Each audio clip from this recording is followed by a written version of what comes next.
Beautiful. Mahalo. Aloha. Aloha. My name's Serge Kahili King. Welcome to the Hawaiian Art Museum and our Wednesday evening talk story. Now we're going to talk about Hawaiian culture and the philosophy that we call Huna, based on 7 ideas about life. That the world is what you think it is. There are no limits.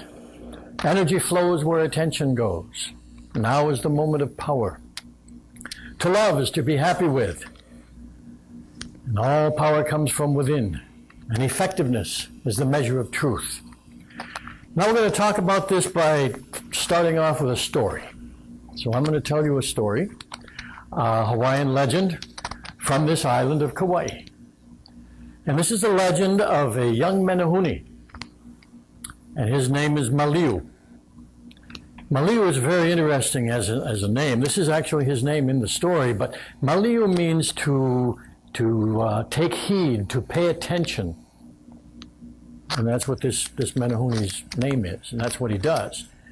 But anyway, he's part of a band of menehune who were involved way long time ago, way before Captain Cook, way before Pa'au, very long time ago, when menehune lived on this island in fair abundance. But this is one particular band of menehune. And they had just finished doing some building for the Hawaiian king at the time.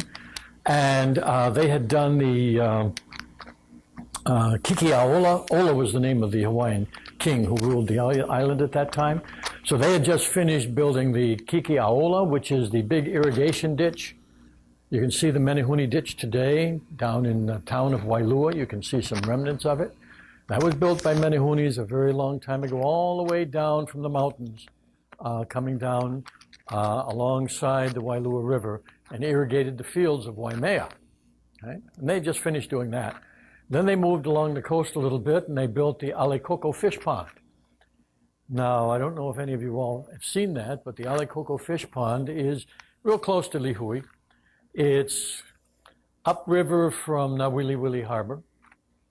And if you follow the river, which is called Hulea, and just a short ways up there, you come to this big thing that is a fish pond, although you can't see the walls hardly anymore.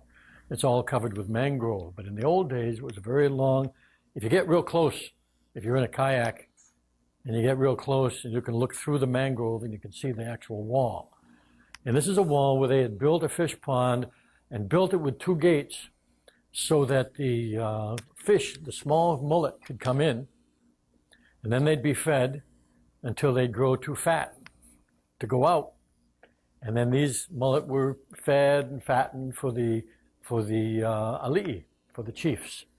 Okay? So that was one of the places. They used to have what pisciculture is, what the term is, that they had that in ancient times. Just finished that. Now they had no more work. They'd been paid off. Now the menehune, remember, according to this particular legend, they only worked at night and they slept during the day. And so they never normally interacted with the Hawaiians because the Hawaiians worked during the day and slept at night. So they just sort of mostly bypassed.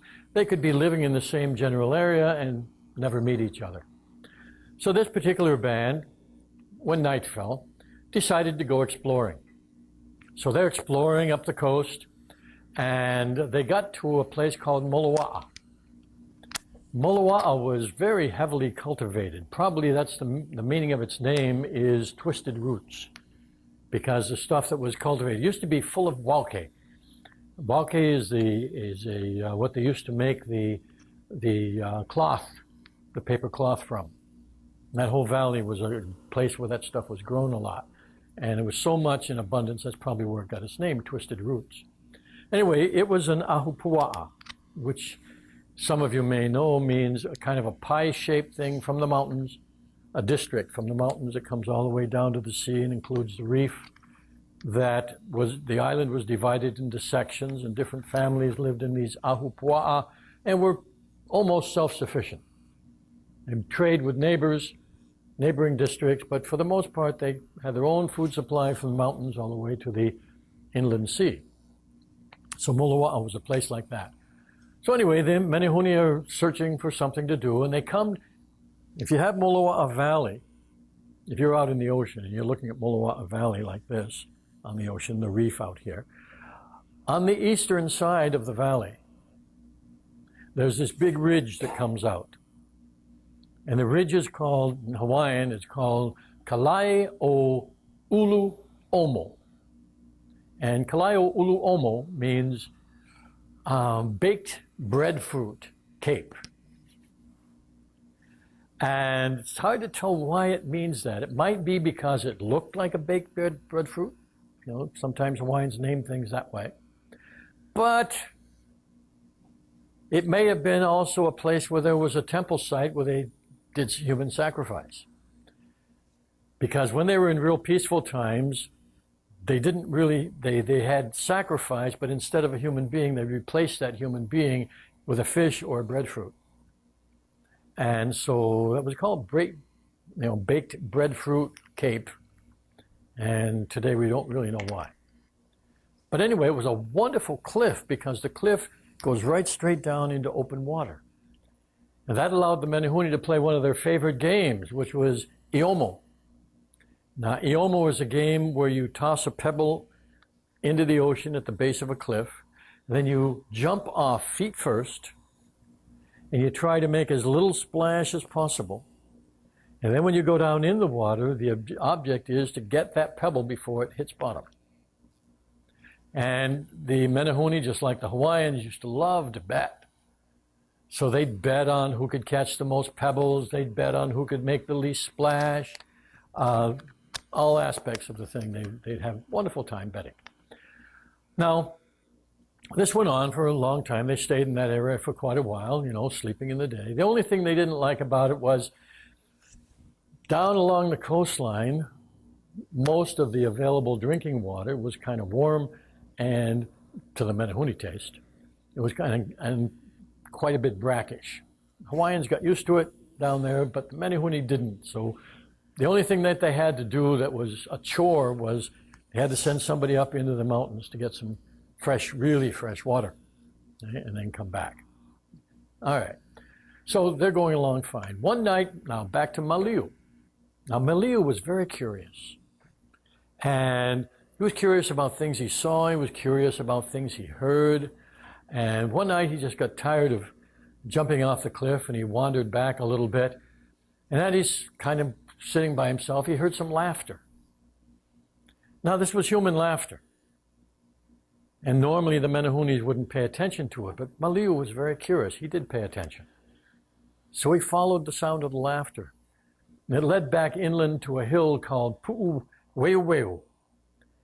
And Pu'uweuweu is a name, it means grassy hill. And on top of this grassy hill, there was something called a halau. And a halau is a long, open-sided, thatched roof area. And inside, he could see there were all these people. So he kind of came closer and closer, and he stood by one of the posts, and he watched something he'd never seen before, because all along, there were people all along the sides, and in the middle, there was a group of 5 women and a group of 5 men. And they were laughing and having a good time, and as he watched, he saw them do something odd, because one group, they'd throw a tapa cloth on top of them, cover them all up. They'd be giggling and squirming. You could see the tapa cloth move, and then the tapa cloth would be taken off. And the other team, whichever one it happened to be, would look real close for a while, watching people's expression, watching their movements, watching their eyes. And then one of them would pick up a wand that had a tuft of feathers at the end, and he would point at somebody. And then they'd break into gales of laughter. Finally, he figured out what it was. They were playing a game called Puhenehene.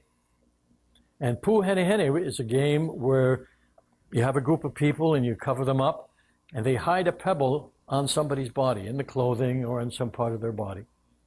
And then you take it off, and the other team has to guess. And if they guess right, then the person that they guess has to pay a forfeit of some kind. And depending on the rules of the game, in that particular group, it might be to do a dance, to sing a song, to go off in the bushes. They had different kinds of forfeits that they did for this game. So it was a lot of fun. So anyway, at one point, one of the men left for some reason. And one of the women on the other side, she saw Maliu. Now, Maliu was kind of short. He was shorter than most of the Hawaiians, but he was a young man and good looking. And she smiled at him and she said, "Won't the stranger come and take the empty space?" Well, he was very nervous at first, but this was much more interesting than diving off the cliff, he thought. So he came down and sat down and they played, and the woman smiled, and then he took her home and she invited him in her hut, and they shared the fire and they shared a tapa cloth. And anyway, he spent a lot of time there. And months went by. And one day, he gave the woman a name. What he called her was, let's see, I have her name right here, as a matter of fact. He called her Minoaka, which means laughing dimple, okay? Because she was always happy and always laughing. But she presented him with a son, with a child. And so he was very happy there for a while. Meanwhile, back in the Menehune band, one day, now the chief of the band was called Po'onui. Now, Po'onui is a word that actually means head person, head man. Okay, and so he starts counting all his men, as they were walking along doing something, and he's paying attention. And he says, "Wait a minute, where's Maliu?" And everybody's looking around, and some people said they saw him 5 minutes ago. Some people said they can't remember when they saw him. And finally, after lots of discussion, he'd been gone a very long time. Now, there was a law among the Menehune that a Menehune man could not stay with a Hawaiian woman. And if he did, he'd be turned to stone. And you hear this about the Menehunes being turned to stone and other people being turned to stone. What it really means is they'd be killed. Okay? That's because they'd be like stone. Right? And so this was a rule at that time, one of the laws. And so Po'onui said, "All right, you find him." And all the Menehune gave a great shout. And way over by the hill, where he was living near the hill with the woman Minoaka, he heard it, and his wife said, "Why are you looking suddenly so sad?" He says, "Because of this rule, it's against the law, and if they find me," she said, "the chief will have to kill me." And she says, "Oh, there's got to be a way out of that. Maybe there's something you can give him." He says, "Well, I can't think of anything he wants. He likes cold water, but other than that, he's a very easygoing chief." And she says, now she couldn't tell him exactly what to do. It just was not protocol. So she said, "There's a hole below the cliff that's filled with sand. And I think there's something very interesting in that hole." So he had to figure it out. He said, "Okay." So anyway, as the Menehune came looking for him, he wandered down. At the base of this cliff that we talked about, there's this great big long flat rock. And at one end, there's this, what seems to be a hole filled with sand. So as soon as Maliu found, he noticed that the other Menehune had found him, he immediately began digging. So that when the chief arrived of the Menehune, "What are you doing?" He says, "Why?" He says, "I'm digging. I think there must be water here." He says, "There's no water down by the beach. Nobody's ever found water down by the beach." He says, "Well, if you let my friends help me, I think we can find some." And the chief got all, upset. He says, "Okay, look. You want to dig for water? You dig for water. If you don't find fresh water, you'll be turned to stone right now."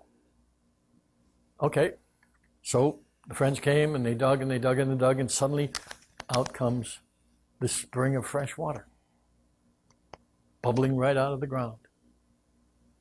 And the king was so surprised. Now, Maliu said a very specific thing right at that time when the water came out. He gave a Hawaiian phrase, because they spoke Hawaiian too at that time. He said, "He wai hui hui." Now, he wai hui hui kea. He wai manalo. And the king, you know, he knows the Menehunis and the Hawaiians both loved wordplay. And on the surface, this says, here is cool spring water, drinkable water. But the chief figured there's got to be more to it than this, so he thought a bit. Well, hui hui does mean cool spring water. But it also means the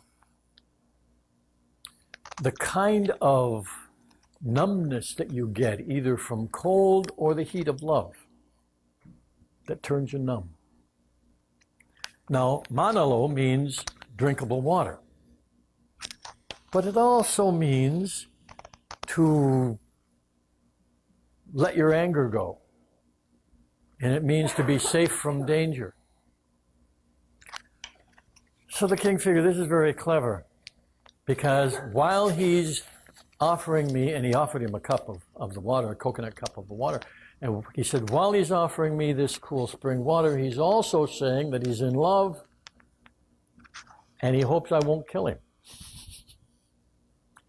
And the king thought that was so clever, he gave a great, to be able to put all of that into one sentence. He gave a great big laugh, and he said, okay, I won't kill you. Now, the problem with doing this was he would live, and his son would have a father who was alive, and maybe he would be able to come back and see her once in a while. And wasn't certain, because the law was still there. But he, in a way, he kind of sacrificed his being able to stay with her, because that would not have lasted long, for the possibility that he might be able to see her again. So the king accepted that he would live, and Maliu went off with the Menehune, and all the Menehune took away. And in that particular instance, according to the legend, he never did see his Hawaiian wife again. But in that village, there grew up a child who was Hapa Menehune, which means half Menehune, okay? And lived among them and helped carry on the Menehune blood that we still have among some Hawaiians today. And so that's my story. Now, let's look at this story and see what we can discover here. Well, Maliu's name means pay attention. So he was paying attention, and he heard the laughter, and he paid attention to what his wife said. He paid attention to the sounds of the Menehune. But everything that he did, he kept his focus on what he wanted, not on what he didn't want. He didn't stop and think, oh my God, they're going to kill me, what am I going to do? Or what's going to happen if I have to leave my wife? Or what if I don't find any water? Or he didn't do any of that. From time, moment to moment to moment to moment, he kept his focus on what he wanted. Even when he went to visit the humans, they were having such fun, he wanted to have fun too. And that's where he kept his focus. He didn't worry about what are they going to do with me, what if they see me here. No. Wow, that looks like fun. And that's where he kept his focus. So he was paying attention. He was letting his energy flow where his attention went, and he made sure that his attention was on the good stuff, the stuff that he wanted. And we could take what he did in that and bring it out into our modern world and find sometimes, many times people do this, but unfortunately many times they don't. And even if you know how to do it, and you've learned how to do it, and you practice doing it, it is the easiest thing in the world to forget to do it. When I first heard a modern version of this concept, because I got the concept from my uncle, my Hawaiian uncle, but that was even before I began really studying, the metaphysics in the modern world and things like that. One of the people I ran across that I consider a teacher was a guy named Reverend Ike.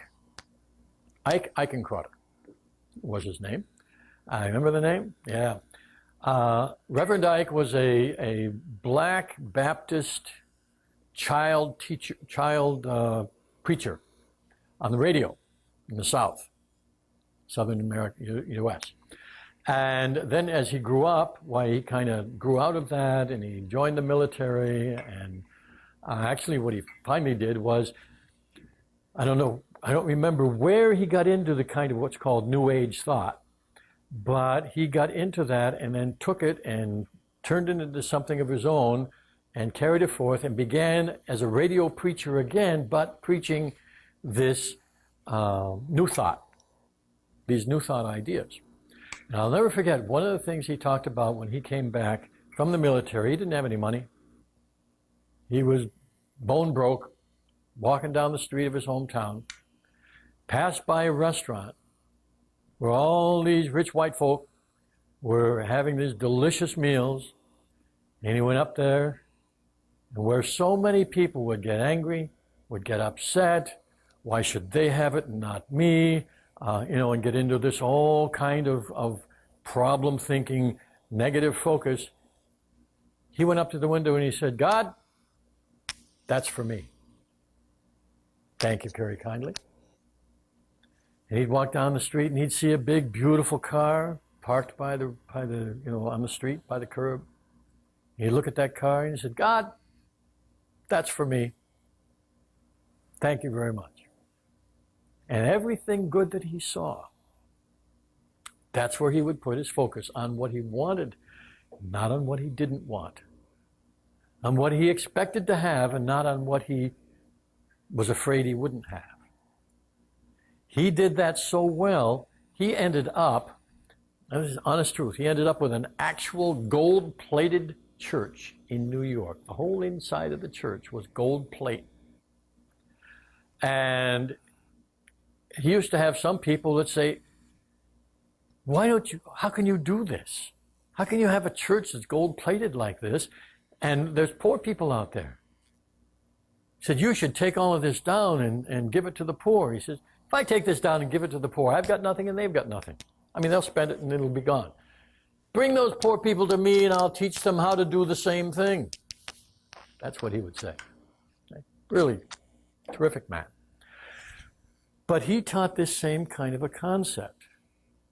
It's not like thinking positive, okay? When people's positive thinking, people talked about that a while back, and now you start talking positive thinking and everybody, oh yeah, right. Because they don't know what it is. They think positive thinking is pretending that everything is okay.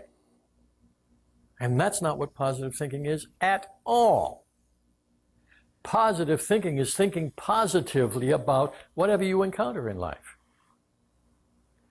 Taking positive action rather than negative action. Finding what's possible in a situation rather than what's impossible. Looking for solutions instead of dwelling on the problems. You got to recognize the problem and then look for a solution. That's positive thinking. That's paying attention to what you're doing and paying attention to what other people are doing and putting your focus in your direction where you want it to go. Now, there's so often we can, like I said, it's a great concept and most everybody's heard it at one time or another. The real skill comes in living it every day. And it doesn't matter how good you are, how many years you've done it, you can fall into a habit pattern and lose it unless you keep consciously practicing it.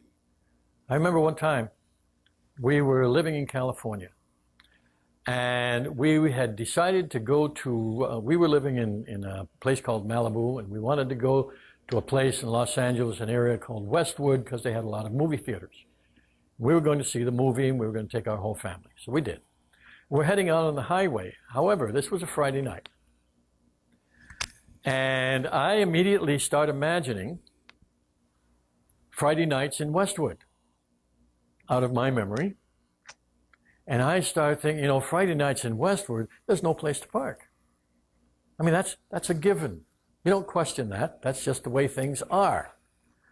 So I'm going along, and I'm talking in the car, and I say, oh man, I don't think we're going to find a place to park. There's no parking place. Friday night in Westwood, we're never going to find a place to park. Suddenly, my youngest son, Dion, pops up and he says, Dad, how about all this stuff you're teaching us? Don't think that way. Think about a parking place. He wasn't really very old at that point, okay? Maybe 5 or 6. I said, okay, you're right, Dion. You're right. Okay. And I held the focus for about another 5, 6 minutes. Then I'm thinking, but I really don't know if we're going to find a parking place because, it's Westwood and it's Friday night. Dad! Thank God for that teacher, because he kept pestering me until I finally made a total shift into thinking, okay, anything is possible. There are no limits. Regardless of how it happens, we're going to find a parking place.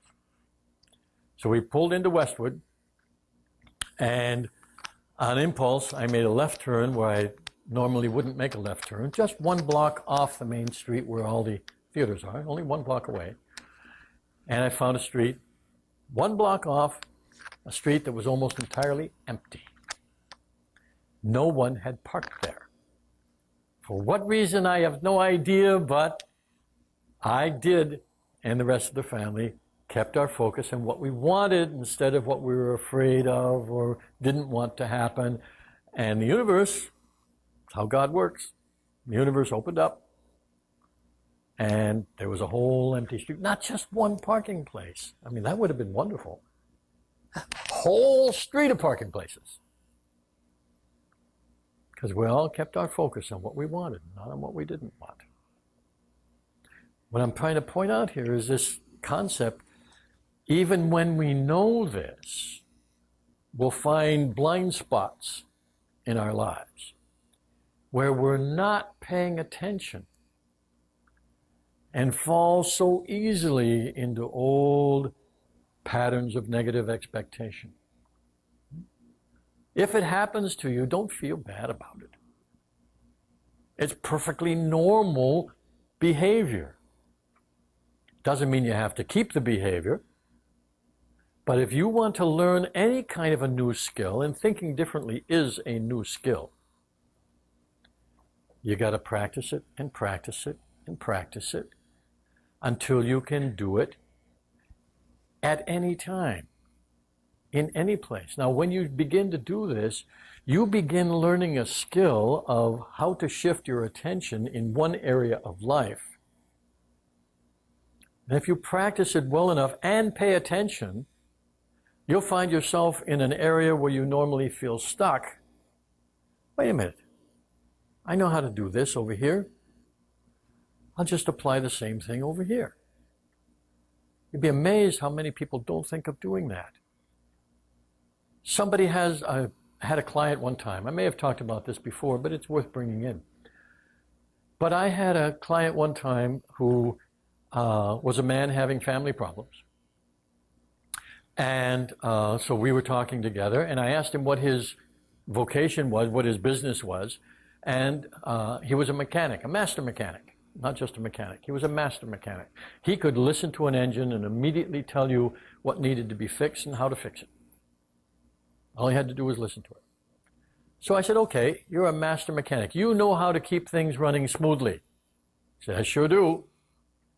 I says, okay, why don't you apply that to your family? Why don't you find some way to use the equivalent of grease and oil and parts fitting together in the right place in the right time in order to help your family? Now, I'm not a master mechanic. So when I was talking to him, all I could do was stimulate his thinking about applying one area of knowledge and skill to another area of his life where he never thought of applying it. And I could see his eyes light up. He says, I'm going to think about that. And a couple weeks later, he gave me a telephone call and he said, worked like a charm, the whole family's running smoothly. I have no idea what he did, except that he applied the great skill he had in one area of life, applied it to another area of life. It doesn't matter what the skill is. If you can find some area, and if you pay attention to some area of your life where you have a skill, and pay attention to what are the elements of that skill, how am I thinking, how am I acting while I'm doing that skill? And then you think about areas in your life that aren't working as well as you would like them to. And then just engage in a kind of a play, playing around with ideas and see how you might take that area of skill that you have and apply it to the area of the problem. Because when you start doing it that way, you're starting to think differently. When you start to think differently, you begin to behave differently. When you begin to behave differently, the world responds to you differently. The whole entire world responds differently when you begin doing that. We're not disconnected entities. I know that's a popular philosophy today, but it's not the way things work. There's no place where we end. We don't end at our skin. Our feelings, emotions, and natural biological energy keeps moving out and out and out and connects with everything. Somebody mentioned it like this to me one time. They said, right now you are breathing in little tiny bits of the Buddha. The Buddha lived as a human being on earth, and his bits are still circulating. And they're very small. I mean, even if it's only atoms, nevertheless, every time you inhale, you're breathing in a little bit of the Buddha. You're still connected to that, as well as all kinds of other stuff. When you begin to change, the world changes around you. Now, this is, how can I put this? It's not like making things happen. We can't make things happen. We don't know how to make things happen. We can have all kinds of theories and ideas and do things that have worked for us in some areas, but we do something and things happen. We can learn that when we do this thing is more likely to happen. That doesn't mean we are causing it, that we're controlling it. Doesn't mean that at all. It means that it is responding to whatever we're doing. It's something like smiling at somebody. You smile at somebody, the tendency is for them to smile back. It's a tendency, because sometimes there are some people who don't. So this is why I say you can't control people with a smile. You can influence them with a smile, because some people will feel good inside and they think they're smiling, but it doesn't show on their face. Right? So for all you know, they are smiling. They just don't know how to do it very well. Okay? But there'll be a response. The world responds to us. Right now, this room is heating up because there's emotion running, there's energy running, and a room that some people considered too cold a little while ago is now getting warmer because all of you are responding in your various ways to the things that I'm saying, to your association with each other. And when we do that, vibrations increase, the energy increases, that produces a little heat as a side effect. The room responds to what you're doing. People in the room respond to how you think and how you feel and how you act, not just how you act. How you act is only one small part of it. So if you're acting with, rather than call it positive thinking, let's call it positive purpose. if you're acting with positive purpose, not to try and influence people, but to think, feel, and act for some goodness, for some good thing, whether it's for your benefit, it could be for somebody else's benefit, doesn't matter. When you do this, what happens is life itself flows more easily. Things happen more easily. Things respond more readily, whether it's weather or human beings. When you have a positive purpose in the way that you think and act and feel. And sometimes when you begin doing this in an area where you felt stuck, for instance, and you just begin, let's try this out, what the heck? Events start to change. Events start to happen. Doors begin to open. Stuck areas begin to loosen. Now you're going to have to try this for yourself. I'm telling you what many people have experienced, but it's something you got to try for yourself to actually recognize the happening. It's a responsive world. We're connected to all of it, and what we do matters. What we do matters even on the other side of the planet. Some one thing that you do with a positive purpose, you don't know this for sure. Sometimes you have an opportunity to follow it through or get feedback. Often you don't.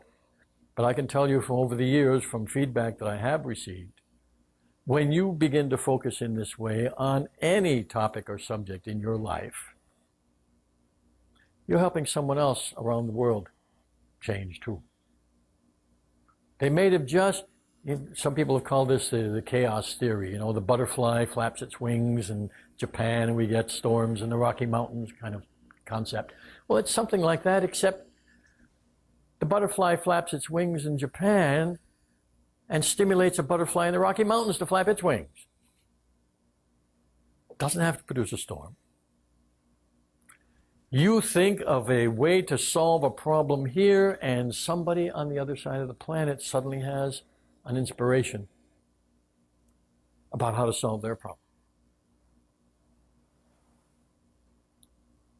What you think, what you feel, and how you act, because even when you act, it stirs ripples through the world, is helping someone else.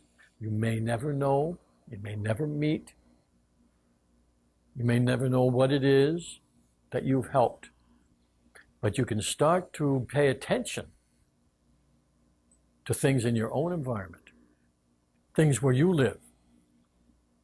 Pay attention to how the weather changes when you're feeling really good. Pay attention how it changes when you're not feeling really good. Pay attention how people act.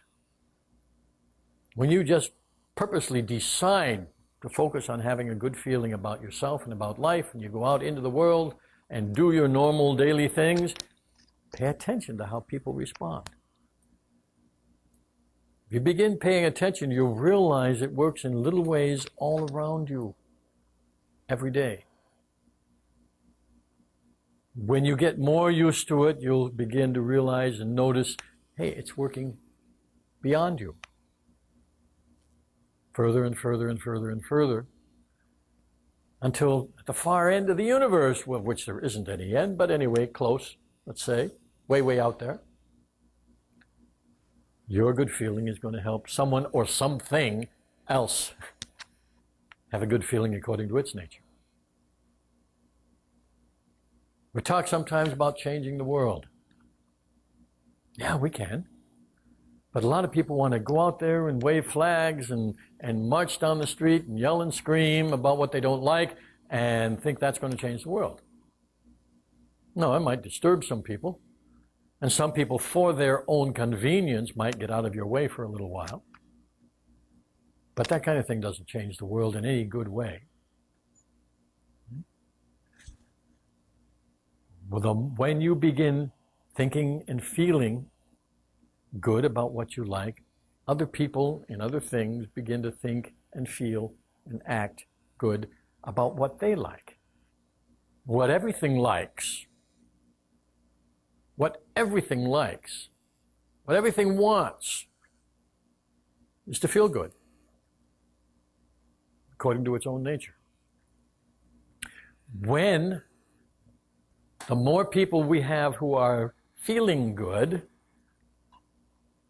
then we start to get powerful ripple effects, and the world begins to change. We're not changing it, but it's going to respond to us. If we pay attention, practice expanding the areas in which we think, act, and feel with positive purpose, the world will change. As long as we shuffle back and forth, the world's going to shuffle back and forth. This is not an easy thing. Believe me, I know, personal experience. Not an easy thing to keep it going even a majority of the time. It's a worthwhile thing. And it doesn't mean pretending you're happy all the time, because the world knows whether you're pretending or not. It only responds in a happy way to your real happiness, not to the act that you might put on. But the more you're able to do it, even bit by bit, day by day, tiny bit by tiny bit, it's all going to accumulate. And it's going to get better and better and better. So slowly, probably, mostly, that we'll hardly even notice it. And we'll still have lots of things to complain about if we want to. But they won't be nearly as bad as things that used to be around. But living in this time and period, we probably won't notice it, and our grandchildren won't notice it. But it not only can happen, it is happening. We're in a process. We're on the move. The world is changing. Pay attention.